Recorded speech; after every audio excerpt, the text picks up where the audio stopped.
मैंने पिछले दिनों मटर की सब्जी बनाई होगी और उसकी वीडियो मैंने डाली होगी किसी दोस्त ने। उसमें मैं कहीं ये कह गया हूँगा मटरों को आग के ऊपर भून के भी खाया जा सकता है। तो किसी दोस्त ने मुझसे सवाल किया कि आग के ऊपर हम कैसे भूनते हैं। यार ये बड़े सादगी और सादे पसंद और सादे लोग हैं और बेचारे सवालात ऐसे करते हैं कि बताने के लिए फिर अरेंजमेंट करना पड़ता है। बहरहाल मैं उनके सवाल के जवाब दे रहा हूँ। मैंने ताज़े मटर बहुत ज़्यादा लाया था, पूरा कार्टन बड़ा वाला लाया था। लाजमी बात है 3-4 अफराद घर के अंदर उसको कंज्यूम नहीं कर सकते और दूसरी बात दिल करता है कि कच्चे मटरों को खाया जाए।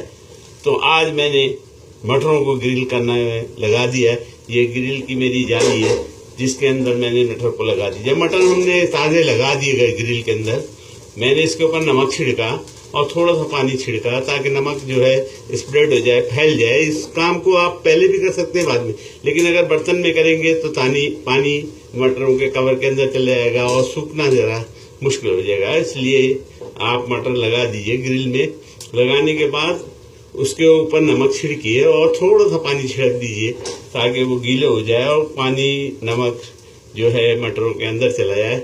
और मैंने आग के ऊपर भूनना शुरू कर दिया है और ये देखते भूनते जाते हैं और इसका खाने में बड़ा टेस्ट आता है, बहुत मज़ा आता है। आपने होले, जिसको हमारे यहाँ छोलों के जो कच्चे छोले होते हैं उसको होले कहते हैं, उनको होलों को भून के अगर खाया है तो उससे वैसे ही मज़ा इसके अंदर आ जाता है, ज़बरदस्त पकते हैं।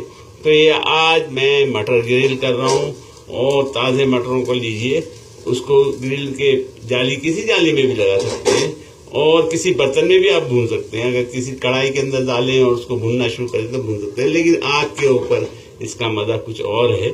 इसलिए इसको लगाने के बाद इस पर नमक छिड़किए और थोड़ा सा पानी छिड़किए और उनको हल्की या मीडियम किस्म की आँच के ऊपर, जिस तरह मैं भून रहा हूँ, भूनना शुरू करिए। और ये मटर के छिलके काले कर दे।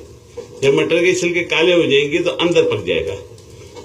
इतना भूने जैसे ये एक दिख रहा है आपको, इस तरह मटरों के छिलकों को काला कर दे ताकि अंदर ये भुन जाए और गरम गरम खोलेंगे वो टेस्ट लगेगा। उम्मीद है आपको समझ में आ गई होगी। उम्मीद है आप भी बनाएंगे।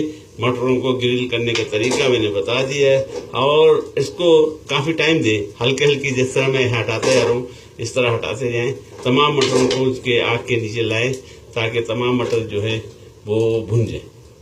उम्मीद है आपके समझ में आ गया होगा। दूसरा खाना, क्योंकि मटर में बहुत ज़्यादा लाया था और मटर अब के छिलके सूखने शुरू हो गए तो समझे मटर आपके अंदर से सूख जाएंगे। इसलिए उनको कंज्यूम करने के लिए मैंने दूसरा खाना मटर आलू बिरयानी बना रहा हूँ। और कल भी मैंने इसी किस्म की एक बिरयानी बनाई थी, बहुत पसंद आई थी घर वालों को और बहुत टेस्ट लेके हमने खाया था। तो आप याद रखिए 15 मिनट के अंदर बिरयानी भी तैयार हो जाती है, 15 से 20 मैक्सिमम आधा घंटे के अंदर।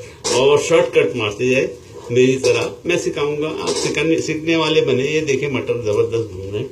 आप सीखने वाले बने, बनाने वाले बने। इंशाअल्लाह हम लोग साथ साथ चलेंगे। आप मेरे दोस्त हैं, चाहे आप मेल हो, फीमेल हो, बच्चा हो, बड़ा हो, कोई भी हो, बूढ़ा हो, जवान हो, वो मेरे साथ रहें। मैं जहाँ भी जाऊँगा आपको साथ लेके जाऊँगा। इंस्टेंट कुकिंग के ऊपर आप देखते रहें। मैंने यूट्यूब पे भी डाल दिया है और मेरे पेज के ऊपर भी। उम्मीद है आपके समझ में आ गया होगा। उम्मीद है आप भी पकाएंगे। इनको हिलाते जाए।